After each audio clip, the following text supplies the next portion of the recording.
Okay जी बेटा, तो शुरू करते हैं जी आज का लेक्चर। प्रीवियस टॉपिक में बेटा, प्रीवियस लेक्चर में हमने माइनिंग इंस्ट्रूमेंट्स के बारे में पढ़ा और हमने ये देखा कि माइनिंग इंस्ट्रूमेंट्स जो हैं वो कौन कौन से होते हैं। फिर हमने ये देखा कि लेंथ माइनिंग इंस्ट्रूमेंट्स क्या होते हैं और दो लेंथ माइनिंग इंस्ट्रूमेंट्स का हमने आगाज़ किया, हमने उसके बारे में पढ़ा। हमने मीटर रूल के बारे में पढ़ा, फिर हमने माइनिंग पेयर के बारे में पढ़ा। तो उसमें हमने देखा कि ये मीटर रूल किस तरह इस्तेमाल किया जाता है, माइनिंग टेप का इस्तेमाल आप किस तरह करते हैं, किसका कौन कौन इसका इस्तेमाल करते हैं। लेबॉर्ट्रीज में भी हमने बात की, फिर हमने कारपेंटर्स की बात की कि ये शख्स जो है वो माइनिंग टेप का इस्तेमाल करता है। और मैंने कहा था कि जी हम नेक्स्ट टॉपिक में वर्नियर कैलिपर का इस्तेमाल करेंगे और इसको हम पढ़ेंगे, इसको समझेंगे कि ये वर्नियर कैलिपर को यूज़ किस तरह किया जाता है और किस तरह इसका इस्तेमाल करके लेंथ को मेजर किया जाए या विड्थ को मेजर किया जाए या डायमीटर को मेजर किया जाए। आज हम बेटा हम इसकी कंस्ट्रक्शन के बारे में पढ़ेंगे। हम ये देखेंगे कि वर्नियर कैलिपर है क्या चीज़, इसकी कंस्ट्रक्शन जो है वो क्या है। फिर हम ये देखेंगे कि इसमें एरर जो है वो कितने किस्म का हो सकता है, किस तरह एरर को ठीक करेंगे और फिर हम मूव करेंगे कि इसका इस्तेमाल करके रीडिंग जो है वो आप किस तरह नोट कर सकते हैं। तो रीडिंग नोट करने वाला जो क्वेश्चन है वो इंशाल्लाह हम कल पढ़ेंगे, लेकिन आज हम ये देख लेंगे कि वर्नियर कैलिपर की डेफिनेशन क्या है, इसका लीस्ट काउंट कितना होता है, इसकी कंस्ट्रक्शन क्या है। मैंने यहाँ पे डायग्राम भी बनाई हुई है, आप बुक से भी इसको देख सकते हैं कि डायग्राम बनी हुई है। तो इस डायग्राम को समझेंगे, इस कंस्ट्रक्शन के बारे में देखेंगे, फिर हम मूव करेंगे कि एरर्स क्या होती हैं, देखिए जीरो एरर क्या है और जीरो करेक्शन क्या है और किसी वर्नियर कैलिपर में पॉजिटिव जीरो एरर कब होगा, नेगेटिव जीरो एरर कब होगा। आज हम इन चीज़ों को डिटेल में पढ़ेंगे। तो बड़ा शुरू करते हैं। यहाँ पे मैंने बेटा लेंथ माइनिंग इंस्ट्रूमेंट्स के बारे में बताया हुआ है, जूम करके आप देख सकते हैं इसको कि लेंथ माइनिंग इंस्ट्रूमेंट्स हैं वो 4 हैं जो हमने इस बुक में पढ़ने हैं। 2 को हम पहले पढ़ चुके, तीसरे का आज हम आगाज करेंगे। तो बेटा तीसरा जो है वो क्या, वर्नियर कैलिपर। ये भी एक लेंथ माइनिंग इंस्ट्रूमेंट है, दैट मींस कि ये सिर्फ लेंथ को ही मेजर करेगा, लेंथ को ही माप सकते हैं आप इसका इस्तेमाल करके। ये वॉल्यूम या ये मैस या टाइम को मेजर नहीं करेगा, बल्कि किसको मेजर करेगा, सिर्फ और सिर्फ ये लेंथ को मेजर करके आपको वैल्यू देगा। ऑफ कोर्स लेंथ में आपके पास लेंथ आ जाएगी, विड्थ आ जाएगी, you can also measure diameter and radius with the help of vernier caliper. तो अगर कोई 2 नंबर का क्वेश्चन करते हैं कि वर्नियर कैलिपर किसे कहा जाएगा, वर्नियर कैलिपर किसे कहते हैं, तो आप कहेंगे कि ये एक लेंथ माइनिंग इंस्ट्रूमेंट है जो कि 1 मिलीमीटर से बड़ी जो लेंथ है, 1 मिलीमीटर से जो बड़ी लेंथ हैं, आप इसका इस्तेमाल करके इनको एक्यूरेटली मेजर कर सकते हैं, एक्यूरेटली इनको आप माप सकते हैं। तो 2 नंबर का क्वेश्चन बेटा पहले तो आप नोट करें पहली लाइंस में कि डिफाइन वर्नियर कैलिपर, कि अगर आपको ये क्वेश्चन पूछ लिया जाए कि वर्नियर कैलिपर किसको कहते हैं, तो बेटा आप उसके जवाब में ये क्वेश्चन का आंसर लिखेंगे कि it is a length measuring instrument, it is a length measuring device which can measure lengths greater than 1 millimetre of accurately या प्रिसाइज। एक्यूरेटली का मतलब कि ठीक तरह से, बिल्कुल ठीक तरह से आप ये मेजर करके आपको ये वैल्यू जो है वो देगा। तो बेटा आप बोल रहे हैं it is a length measuring instrument which can measure lengths greater than 1 millimetre accurately. और आप इसका इस्तेमाल करके क्या क्या चीज़ें फाइंड आउट कर सकते हैं, आप लेंथ को मालूम कर सकते हैं, किसी भी ऑब्जेक्ट की, किसी भी स्मॉल साइज ऑब्जेक्ट की आप लेंथ को मेजर कर सकते हैं, विड्थ को मेजर कर सकते हैं, डायमीटर मालूम कर सकते हैं और रेडियस भी आप मालूम कर सकते हैं। तो बेटा 2 नंबर का क्वेश्चन है, इसका आंसर जल्दी से राइट कर लें, अपनी बुक के ऊपर इसको राइट कर लें, फिर हम इसकी कंस्ट्रक्शन की तरफ मूव करते हैं। तो इसकी डेफिनेशन को बेटा नोट करें, फिर हम आगे चलते हैं। जल्दी से जरा इसकी डेफिनेशन नोट कर लें।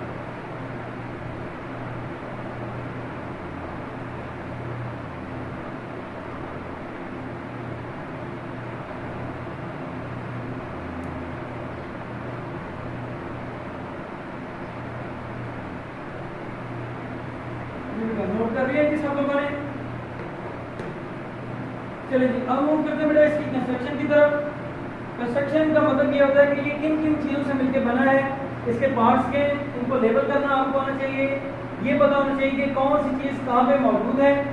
क्योंकि जब आप रीडिंग नोट करते हैं तो आप इन तमाम चीज़ों को, इन तमाम पार्ट्स को नोट करेंगे। तो हम रीडिंग तो लेना बात की बात है, पहले हम इसको देखेंगे कि इसकी कंस्ट्रक्शन क्या है, इसमें कौन कौन से पार्ट्स हैं, इन चीज़ों के बारे में आपको पता होना चाहिए। तो बेटा यहाँ पे मैंने डायग्राम बनाई हुई है, आप बुक से भी देख सकते हैं, इसी तरह की डायग्राम आप बुक पे बनी हुई भी दिखाई दे रही होगी। तो ये बेटा आपको इस तरह का वर्नियर कैलिपर आपको नजर आता है। इस तरह का इंस्ट्रूमेंट होता है जिसको इस्तेमाल करके आपने लेंथ को मेजर करना है या आपने डायमीटर, विड्थ या रेडियस को मालूम करना है। इसके बेटा जो दो मेन पार्ट्स हैं, वो दो मेन पार्ट्स कौन से हैं, मेन स्केल और वर्नियर स्केल, यानी कि दो स्केल होते हैं इसके ऊपर। एक स्केल को आप कहेंगे मेन स्केल और दूसरे स्केल को आप क्या बोलेंगे, वर्नियर स्केल। अब इस डायग्राम के ऊपर मेन स्केल और वर्नियर स्केल आपको लेबल होता हुआ दिखाई दे रहा है कि ये जो बड़ा सा स्केल आपको नजर आ रहा है इसको आप क्या बोलेंगे, मेन स्केल। इसके ऊपर आपको डिवीजन्स भी नजर आ रही हैं। ये डिवीजन्स किसमें होती हैं बेटा, सेंटीमीटर में और मिलीमीटर में, यानी कि दोनों किस्म की रीडिंग्स आप यहाँ से नोट कर सकते हैं, सेंटीमीटर भी और मिलीमीटर भी। तो ये जो मेन स्केल आपको नजर आ रहा है, बड़ा स्केल, ये क्या है, ये मेन स्केल है। और इसके ऊपर जो रीडिंग्स आपको नजर आ रही है किसमें मौजूद है, सेंटीमीटर में भी मौजूद है और मिलीमीटर में भी आपको ये रीडिंग्स मौजूद है। फिर आपको इसके अंदर वाली जगह पे ये एक वर्नियर स्केल नजर आ रहा है, इसको आप क्या बोलेंगे, वर्नियर स्केल। और इसके ऊपर भी आपको डिवीजन नजर आ रही है। ये कितने डिवीजन है, ये गिन सकते हैं आप, 0 से लेकर 10, यानी कि टोटल 10 डिवीजन होंगी हमेशा वर्नियर स्केल के ऊपर। तो मैंने यहाँ पे लिखी हुई है कि इसके ऊपर टोटल डिवीजन कितनी होगी बेटा, इसके ऊपर हमेशा 10 डिवीजन होंगी, चाहे आपका वर्नियर कैलिपर छोटा हो या बड़ा हो। ठीक, तो ये मेन स्केल छोटी या बड़ी रीडिंग शो कर सकता है, यानी कि यहाँ पे 12 तक आपको नजर आ रहा है, 12 सेंटीमीटर तक। आपके पास मार्केट में ऐसे वर्नियर कैलिपर भी मौजूद हैं जो कि 15 सेंटीमीटर तक मौजूद हैं, यानी मेन स्केल के ऊपर 15 सेंटीमीटर तक आपको रीडिंग्स भी अवेलेबल मौजूद हैं, मार्केट से आप इसको हासिल कर सकते हैं। लेकिन वर्नियर स्केल जो होगा हमेशा इसके ऊपर 10 रीडिंग्स होगी, हमेशा इसके ऊपर कितनी रीडिंग्स होगी, 10 डिवीजन, 10 रीडिंग्स इसके ऊपर आपको नजर आएंगी। और हर डिवीजन बेटा, ये जो हर डिवीजन आपको नजर आ रही है, एक डिवीजन जो है वो कितने मिलीमीटर की होगी, 0.9 मिलीमीटर की आपको इसके ऊपर रीडिंग नजर आएगी। तो मैं इनको कह सकता हूँ कि हर डिवीजन, हर लाइन जो है यहाँ पे वो कितने मिलीमीटर की है, 0.9 मिलीमीटर की यहाँ पे मौजूद है। और आप यहाँ पे इसको देख सकते हैं। फिर बेटा यहाँ पर आपको जहाज नजर आ रही है, जहाज का मतलब ये इसका पार्ट्स हैं। तो इसमें ये वाले जहाज में ये फिक्स्ड है, ये अपनी जगह से हिलेंगे नहीं। ये वाले जो जहाज हैं आउटर जहाज, ये मूवेबल हैं, ये हरकत पे करेंगे, जहाँ पे करके लॉक होता है आप इस पेज को घुमाएंगे तो ये जो आउटर जहाज है ये खुल के यहाँ पर आ जाएंगे, यानी कि ये मूवमेंट शो करेंगे, लेकिन move towards the right position.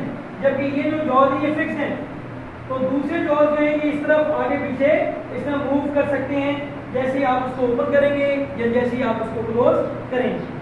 तो बेटा यहाँ तक अभी हमने पढ़ा कि इसमें दो स्केल होंगे, मेन स्केल और वर्नियर स्केल। दोनों स्केल्स के ऊपर आपको डिवीजन, दोनों स्केल्स के ऊपर आपको रीडिंग्स जो है वो नजर आएंगी। आपने इन्हीं का इस्तेमाल करना है रीडिंग लेने के लिए, वो हम बाद में देखेंगे किस तरह इस्तेमाल करते हैं। तो अभी तक बेटा कंस्ट्रक्शन में हमने देखा कि एक स्केल है मेन स्केल और दूसरा स्केल है वर्नियर स्केल। आप देख सकते हैं कि मेन स्केल कहाँ पे है और वर्नियर स्केल कहाँ पे। फिर हमने ये बात की कि मेन स्केल के ऊपर आपको डिवीजन नजर आ रही है सेंटीमीटर्स में और मिलीमीटर्स में। मैंने कहा कि ये 0 से लेकर 12 सेंटीमीटर तक आपको रीडिंग्स मेन स्केल के ऊपर नजर आ रही है। ये ज्यादा भी हो सकती है, कम भी हो सकती है, डिपेंड करता है कि आपका वर्नियर कैलिपर छोटा है या फिर वो बड़ा है। जबकि वर्नियर स्केल के ऊपर हमेशा आपको रीडिंग्स कितनी नजर आएंगी, 10 डिवीजन नजर आएंगी। और हर डिवीजन, हर जो रीडिंग है वो कितने मिलीमीटर की होगी, 0.9 मिलीमीटर की हर रीडिंग होगी। ठीक, फिर बेटा मैंने कहा कि एक जो है वो फिक्स होगा, जबकि दूसरा ये जो आउटर जाए ये आगे पीछे मूव कर सकता है जिस तरह आप उसको ओपन या क्लोज करेंगे। तो ये तो होगी मेरा इसकी कंस्ट्रक्शन। अब अगला क्वेश्चन जो है बड़ा जरूरी सवाल कि लीस्ट काउंट क्या है। लीस्ट काउंट लास्ट टाइम हमने डिफाइन किया था कि ये एक ऐसी वैल्यू होती है जो कि कोई भी माइनिंग इंस्ट्रूमेंट कम से कम मेजर कर सके, यानी कि ऐसी रीडिंग, ऐसी डिवीजन, ऐसी वो वैल्यू जो कम से कम कोई माइनिंग इंस्ट्रूमेंट आपको बता सकता है या मेजर कर सकता है, ये क्या कहलाती है, ये लीस्ट काउंट कहलाती है। ठीक है, तो इसी तरह बेटा हमने इसका लीस्ट काउंट भी देखना है कि वो कम से कम वैल्यू जो वर्नियर कैलिपर आपको बता सकता है, आपको मेजर करके दे सकता है, वो वैल्यू क्या कहलाती है, लीस्ट काउंट कहलाती है।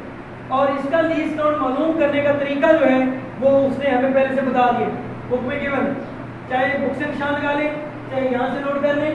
अगर क्वेश्चन आपको आ जाए कि what is least count of the vernier caliper, दोबारा बोल रहा हूँ बेटा, अगर 2 नंबर का ये क्वेश्चन पूछ लिया जाए कि what is least count of a vernier caliper, तो उसका जवाब आप किस तरह देंगे? यहाँ पे क्वेश्चन लिख रहा हूँ कि what is least count of vernier caliper. ये क्वेश्चन अगर आपसे पूछ लिया जाए तो बेटा ये फार्मूला आपकी बुक में गिवन है, इस फार्मूले को आपने हूबहू इसी तरह लिख देना। तो ये फार्मूला क्या है बेटा कि least count equals to smallest reading on main scale divided by number of divisions on vernier scale, smallest reading on mean scale, और इसको डिवाइड किससे करेंगे आप? number of divisions on the vernier scale। तो बेटा हमें पता है कि सबसे छोटी वैल्यू जो मेन स्केल के ऊपर एग्जिस्ट करती है वो क्या है? 1 मिलीमीटर की। सबसे छोटी रीडिंग जो मेन स्केल के ऊपर एग्जिस्ट करती है वो कितनी होती है? 1 मिलीमीटर। और डिवाइड करें number of division on vernier scale, तो वर्नियर स्केल के ऊपर टोटल डिविजन कितनी होती हैं? ये हमें देख ली कितनी है बेटा? 10। तो 1 को 10 पे डिवाइड करें, कैलकुलेटर से आप कर सकते हैं, कितना आंसर आएगा? 0.1 मिलीमीटर। 0.1 मिलीमीटर। तो हम कहेंगे कि हमारा लीस्ट काउंट कितना मिलीमीटर है वर्नियर कैलिपर का? 0.1 मिलीमीटर। लेकिन अगर आपको कोई कह दे कि आप इसको मिलीमीटर में ना बताएं बल्कि सेंटीमीटर में बता दें, तो बेटा हम क्या करेंगे? हम 0.1 को अगेन किससे डिवाइड करेंगे? 10 से डिवाइड करेंगे। किससे डिवाइड करेंगे? 10 से। क्यों 10 से डिवाइड करेंगे? क्योंकि 1 सेंटीमीटर में 10 मिलीमीटर होते हैं। 1 सेंटीमीटर में कितने मिलीमीटर होते हैं बेटा? 10 मिलीमीटर होते हैं। इसी वजह से अगर आपने किसी वैल्यू जो कि मिलीमीटर में मौजूद है इसको कन्वर्ट करना हो सेंटीमीटर में, तो आप किससे डिवाइड करेंगे? फिर इसको 10 से डिवाइड करेंगे। और जब आप 10 से डिवाइड करेंगे तो आंसर क्या आएगा? 0.01 किस में आप आ जाएगा? सेंटीमीटर में आ जाएगा। तो लीस्ट काउंट आपने 2 यूनिट्स में बताया, आपने मिलीमीटर में भी देखा और आपने सेंटीमीटर में भी इसकी वैल्यू जो है वो मालूम की। और आप सिंपल वर्ड्स में ये कह सकते हैं कि कम से कम वैल्यू जो वर्नियर कैलिपर मेजर कर सकता है, जो हमें वो माप के बता सकता है, वो रीडिंग जो कम से कम ये बता सकता है वो कितनी मिलीमीटर है? 0.1 मिलीमीटर। और सेंटीमीटर में वो कितनी होगी? 0.01 सेंटीमीटर। एमसीक्यू में वो पूछ सकता है आपको कि मिलीमीटर में लीस्ट काउंट कितना है वर्नियर कैलिपर का, तो आप किसको टिक करेंगे? आप बेटा 0.1 मिलीमीटर को टिक करेंगे। लेकिन अगर सेंटीमीटर में दिया हो तो फिर आप किसको टिक करेंगे? 0.01 सेंटीमीटर को टिक करेंगे। दोनों सूत्रों में ये ठीक है। ठीक है, इसको नोट करें बेटा, इसको चाहे तो हाईलाइट कर लें बुक से, आप हाईलाइट करके मैं निशान लगा के भेज भी दूंगा कि आपने ये चीज़ें इसमें से याद करनी है। तो सिंपल फार्मूला, इस फार्मूले को आपको याद करना पड़ेगा। तो इसको बेटा जल्दी से इधर 1 मिनट देखें फिर आगे चलते हैं।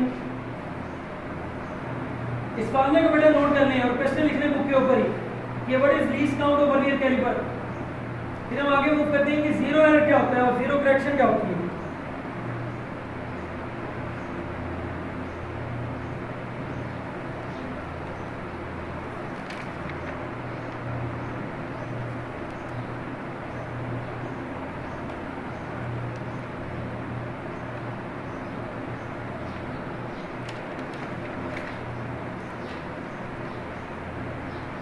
ओके जी बेटा, आगे चलते हैं। अब बेटा यहाँ तक तो हमने पढ़ लिया कि वर्नियर कैलिपर क्या चीज़ है, इसका काम क्या है, इसकी कंस्ट्रक्शन भी हमने पढ़ ली है और हमने इसके लीस्ट काउंट के बारे में भी बात कर ली कि इसका लीस्ट काउंट है वो कितना निकाला जाए और इसका लीस्ट काउंट कितना हो। फिर इसका काम क्या बेटा कि इसने रीडिंग नोट करनी है, कोई लेंथ मालूम करनी है, कोई विड्थ मालूम करनी है, या किसी छोटी सी चीज़ की आपने डायमीटर मालूम करनी है। लेकिन वो रीडिंग नोट करने से पहले आपको ये देखना पड़ेगा कि आया कि आपका ये वर्नियर कैलिपर ठीक भी है कि नहीं। यानी कि हमने ये देखना है कि हमारा ये जो माइनिंग इंस्ट्रूमेंट है, ये जो आला, ये जो डिवाइस हम यूज़ करने लगे उस लेंथ को मेजर करने के लिए कि क्या ये ठीक भी है या नहीं है। तो पहला मकसद तो ये है, हमारा पहला काम तो हमारा ये है कि हम इसको ऑब्जर्व करें और देखें कि आया ये जो वर्नियर कैलिपर जिसका इस्तेमाल करके हम कोई रीडिंग नोट करने लगे, कोई लेंथ मालूम करने लगे या कोई डायमीटर मालूम करने लगे, ये ठीक भी है कि नहीं। तो बड़ी सीधी सी बात है, अगर ये माइनिंग इंस्ट्रूमेंट खराब होगा, इसमें कोई एरर होगा, तो ये कभी भी आपको ठीक वैल्यू नहीं बताएगा। आप कभी भी कोई वैल्यू को ठीक तरह से मेजर नहीं कर पाएंगे अगर ये वर्नियर कैलिपर ही खराब है। ठीक है, तो हमें ये देखना है कि अगर ये खराब है, इसमें कोई एरर है, तो कौन सा एरर है और उसको ठीक किस तरह करना। तो पहला काम तो है वो हम ये करेंगे कि हम ये देखने लगे हैं कि कोई किसी वर्नियर कैलिपर में जो जीरो एरर है उसका क्या मतलब होता है, कितने किस्म का एरर इसमें एग्जिस्ट कर सकता है और उसको किस तरह आप ठीक कर सकते हैं। तो बेसिकली हम दो डेफिनेशंस पढ़ने लगे कि जीरो एरर क्या चीज़ है और जीरो करेक्शन क्या चीज़ है, और इनकी टाइप्स देखने लगे कि जीरो एरर की कितनी टाइप्स होती हैं और जीरो करेक्शन की कितनी टाइप्स होती हैं। अभी हम रीडिंग लेने की तरफ नहीं आए, रीडिंग लेना बाद की बात, वो कल पढ़ेंगे। तो आज हम इतना पढ़ने लगे हैं कि जीरो एरर से क्या मुराद है और जीरो करेक्शन से क्या मुराद। तो बेटा यहाँ पे आ जाए जरा डेफिनेशन पे। ओके, तो कोई भी वर्नियर कैलिपर अगर आपके पास मौजूद है बेटा, आप चेक करना चाहते हैं कि ये ठीक है कि नहीं है, तो अगर तो वो बिल्कुल ठीक है तो वो जो वैल्यू नोट करेगा, वो जो वैल्यू मेजर करके देगा, वो वैल्यू में भी कोई एरर नहीं होगा, बिल्कुल ठीक वैल्यू होगी। आप उसी को कंसीडर करेंगे, आप उसी को ठीक जो है वो तसव्वुर करेंगे। लेकिन अगर उसमें कोई एरर हो, किसी भी किस्म का एरर हो सकता है कि उसको बनाने में कोई मसला आया हो सकता है कि फैक्ट्री वालों ने कोई गलती कर दी हो, या वो आपसे टूट गया हो या गिर गया हो ज़मीन पे गिरने की वजह से उसकी कंस्ट्रक्शन में कोई मसला आ गया हो, उसके स्केल आगे पीछे हो गए हों, तो ये सारे एरर जो अगर उसमें एग्जिस्ट करेंगे, इनमें से कोई भी एरर अगर उसमें से एग्जिस्ट करता है तो आप क्या कहेंगे कि इसमें कौन सा एरर है, इसमें जीरो एरर मौजूद है। ठीक है जी, आप क्या बोलेंगे कि इस मैनिंग इंस्ट्रूमेंट में कौन सा एरर मौजूद है, जीरो एरर मौजूद है, और इसका इस्तेमाल करके जो भी वैल्यू, जो भी रीडिंग, जो भी लेंथ हम मालूम करेंगे, वो कभी भी वैल्यू जो है वो ठीक नहीं आएगी। तो जाहिर सी बात है, जब तक उसमें एरर को आप दूर नहीं करेंगे तब तक उसकी वैल्यू जो है वो कभी भी ठीक नहीं आएगी। तो डिफाइन कर रहे हैं बेटा जीरो एरर को, लेकिन और ये वर्नियर कैलिपर के हिसाब से मैं डिफाइन कर रहा हूँ। If zero of the main scale and vernier scale doesn't coincide with each other, then there exists an error in it, which is called as zero error. तो वर्नियर कैलिपर के zero error से क्या मुराद है कि अगर main scale और vernier scale एक दूसरे के बिल्कुल सामने ना हो, एक दूसरे के बिल्कुल सामने कोइंसाइड ना करें, यानी कि ये मेन स्केल का जीरो, ये वर्नियर स्केल का जीरो, ये अगर एक दूसरे के आमने सामने बिल्कुल ना हो, तो मैं कहूँगा कि इसमें क्या है, इसमें एरर मौजूद है। और कौन सा एरर है, जीरो एरर। कौन सा एरर है बेटा, जीरो एरर मौजूद है। इसी चीज को बेटा मैंने लफ्जों में बयान किया है, देखें कि if zero of the main scale and vernier scale, दोनों के जीरो होते हैं, मेन स्केल का जीरो और वर्नियर स्केल का जीरो अगर एक दूसरे के आमने सामने इस तरह मौजूद नहीं है, दोनों के जीरो आगे पीछे हैं, लेट्स से मैं कहता हूँ कि ये मेन स्केल का जीरो, वर्नियर स्केल का जीरो इसको राइट साइड पे है, या वर्नियर स्केल का जीरो इसके लेफ्ट साइड पे है, तो दोनों सूरतों में मैं कहूंगा कि इसमें कौन सा एरर है, इसमें जीरो एरर एग्जिस्ट करता है। ठीक है, इसी को मैं डिफाइन कर रहा हूँ। अब 2 नंबर का क्वेश्चन अगर आ जाए, वो पूछ रहे कि जीरो एरर जो है वो क्या होता है, what is meant by zero error, तो आप कहेंगे कि zero of the main scale and vernier scale doesn't coincide with each other, यानी कि एक दूसरे के आमने सामने नहीं है। कोइंसाइड का मतलब क्या है, एक दूसरे के आमने सामने, तो आप कहेंगे कि इसमें कौन सा एरर है, इसमें जीरो एरर मौजूद है। देखिए नोट कर लें बेटा इसको, 2 नंबर के क्वेश्चन अक्सर आ जाता है कि what is zero error of the vernier caliper, तो आप कहेंगे कि if zero of the main scale and vernier scale doesn't coincide with each other, then there exist an error in it which is called as zero error. फिर बेटा बात करते हैं कि इसकी टाइप्स कितनी होती हैं। तो बेटा इसकी 2 टाइप्स होती हैं, पॉजिटिव जीरो एरर और negative zero error, positive zero error और नेगेटिव जीरो एरर। तो टाइप्स के बारे में भी पता चल गया। अभी हमने ये नहीं देखा कि पॉजिटिव जीरो एरर कब होगा और नेगेटिव जीरो एरर कब होगा, ये मैं कल बताऊंगा कि पॉजिटिव जीरो एरर कब होगा वर्नियर कैलिपर में और नेगेटिव जीरो एरर कब होगा। अभी तो सिर्फ हमने ये बात की कि जीरो एरर किसे कहते हैं और इसकी टाइप क्या होती है। ठीक है, अच्छा और बेटा ये बड़ी सिंपल सी बात कि जब भी किसी भी इंस्ट्रूमेंट में एरर होगा, तो एरर का मतलब क्या है, खराबी। जब भी आप इस वर्नियर कैलिपर का इस्तेमाल करके कोई भी रीडिंग नोट करेंगे तो वो कभी भी ठीक वैल्यू नहीं आएगी। फिर क्या करना पड़ेगा, उसको करेक्ट करना पड़ेगा, उस एरर को ठीक करना पड़ेगा, उसकी करेक्शन करनी पड़ेगी। यही चीज बेटा क्या कहलाती है, जीरो करेक्शन कहलाती है। तो अगर आपसे पूछ लिया जाए कि जीरो करेक्शन किसे कहते हैं, तो आप ये कहेंगे कि अगर किसी मेजरिंग इंस्ट्रूमेंट के जीरो एरर को ठीक किया जाए किसी भी तरीके से, किसी मेथड को फॉलो करते हुए, तो आप कहेंगे कि ये आपने क्या किया है, ये आपने जीरो करेक्शन की है। और क्यों की है, ताकि उसकी रीडिंग ठीक तरह से नोट की जाए, उसकी जो वैल्यू है वो सही तरीके से मेजर की जाए, जो वैल्यू उसकी बनती है वही आ जाए, ना आगे है ना पीछे है। इस चीज को आप क्या कहते हैं, इसको जीरो करेक्शन बोलते हैं। और मैंने लफ्जों में लिखा हुआ है, प्रॉपर डेफिनेशन बुक में मौजूद नहीं है, आप ये नोट करेंगे और बुक की साइड पे लिखेंगे। The correction of a zero error to measure the reading accurately is called zero correction. यानी कि जब भी आप किसी जीरो एरर की करेक्शन करें उसको ठीक करें। क्यों करें? ताकि वो वैल्यू ठीक तरह से मेजर कर सके, सही रीडिंग आपको पता चल सके। तो ये चीज क्या कहलाती है, जीरो करेक्शन कहलाती है। और क्योंकि जीरो एरर दो किस्म के होते हैं, positive zero error, negative zero error. इसी वजह से दो तरीके हैं इनको ठीक करने के। तो करेक्शन भी दो किस्म की बनेगी, पॉजिटिव जीरो करेक्शन और नेगेटिव जीरो करेक्शन। अभी तक हमने ये नहीं पढ़ा कि पॉजिटिव जीरो एरर कब होगा, नेगेटिव जीरो एरर कब होगा, करेक्शन किस तरह करनी है, ये भी नहीं मैंने पढ़ाया अभी सिंपल जो है वो हम यहाँ पर हमने प्रूव किया कि जीरो एरर क्या होगा और जीरो करेक्शन क्या है। तो आपने ये कहा कि जब भी किसी भी मेजरिंग इंस्ट्रूमेंट में जीरो एरर एग्जिस्ट करेगा तो आप कह देंगे कि वो जीरो एरर है। वर्नियर कैलिपर के केस में हम दोनों स्केल के जीरोस को देखेंगे, दोनों के स्केल आपस में आमने सामने होंगे, तो हम कह देंगे कि इसमें कोई एरर नहीं है। लेकिन अगर वर्नियर स्केल का जीरो राइट साइड पे हो या लेफ्ट साइड पे हो तो आप कहेंगे कि इसमें एरर एग्जिस्ट करता है। वो एरर दो किस्म के हो सकते हैं, positive zero error, negative zero error. और क्योंकि हमें वैल्यू ठीक नोट करनी है, हमें इनको ठीक करना पड़ेगा, इन एरर्स को रिमूव करना पड़ेगा या इनकी करेक्शन ठीक करनी पड़ेगी। तो ये करेक्शन जो है क्या कहलाएगी, जीरो करेक्शन कहलाएगी। क्योंकि जीरो एरर दो किस्म के हैं, इसी वजह से इनकी करेक्शन भी क्या होगी, दो किस्म की होगी। इनके करेक्शन को आप क्या बोलेंगे, पॉजिटिव जीरो करेक्शन और नेगेटिव जीरो करेक्शन। ठीक है जी। तो ये आपका आज का टॉपिक